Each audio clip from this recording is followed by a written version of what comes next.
Oh my goodness, what a massive surprise. Espanyol have shocked us all with a remarkable 2-1 victory over Sevilla. At the RCDE Stadium, Espanyol turned the narrative completely upside down, overturning what many thought was a certain loss. With only 33% possession, they defied the odds through unrelenting grit and focus.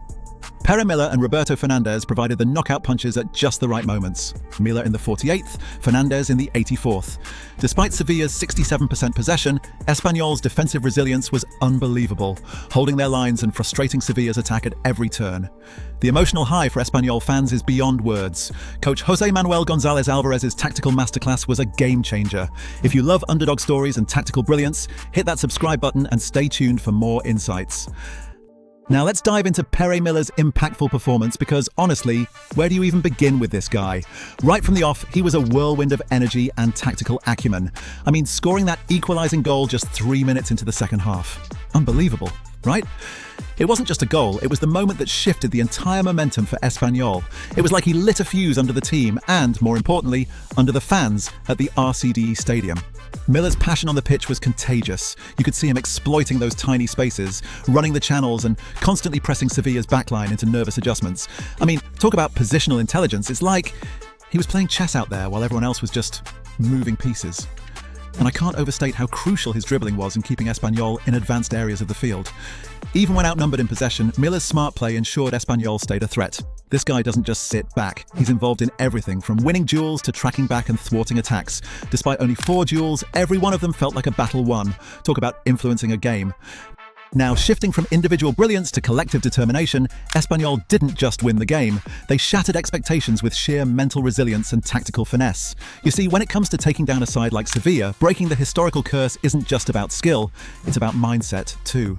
Coach Jose Manuel González Alvarez masterminded a game plan that emphasized defensive stability and controlled transitions, making Sevilla work harder than ever.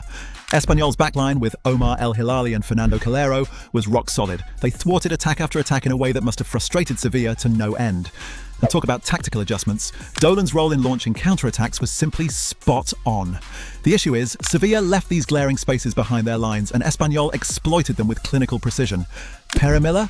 Oh, he led those charges like a seasoned general, inspiring his teammates to seize every half chance. And let's not forget Roberto Fernandez's late strike that delivered the coup de grace. This match was a lesson in strategic brilliance, raising eyebrows about Sevilla's vulnerabilities and placing Espanyol in a whole new light. Could this turn the tables in their push for a top 6 finish? Only time will tell. Segment 4. Now, switching gears from Espanyol's triumph, let's talk about Sevilla's ongoing challenges in away games. Because wow, there's a lot to unpack here. Sevilla had a possession rate of like 67%, which should have translated into a commanding performance, right? But the harsh reality was, despite all that possession, they managed just 1 goal in 20 shots. Where's the clinical edge, you know what I mean? And these strategic misalignments, particularly in the final third, were seriously glaring. Injuries and suspensions played a part, no doubt. With key figures like Tanguy Nianzou and Cesar Azpilicueta missing, Sevilla struggled to keep their usual defensive solidity, and Marcao can only do so much on his own. Now listen, 3 away wins this season, that's just not going to cut it for a team of Sevilla's calibre. They seem a bit lost against teams that play compact, disciplined football away from home. Could a shake-up in tactics or perhaps a more versatile approach be the answer? They've got to bridge that consistency gap if they're serious about top-tier contention. Now, all eyes turn to Matias Almeida, right? You've got to wonder how Sevilla can have 67% possession and still look toothless. It's that sterile possession problem where you're like, they had the ball, but did they really do anything with it? Almeida banked on building from the back, but Espanyol didn't crumble.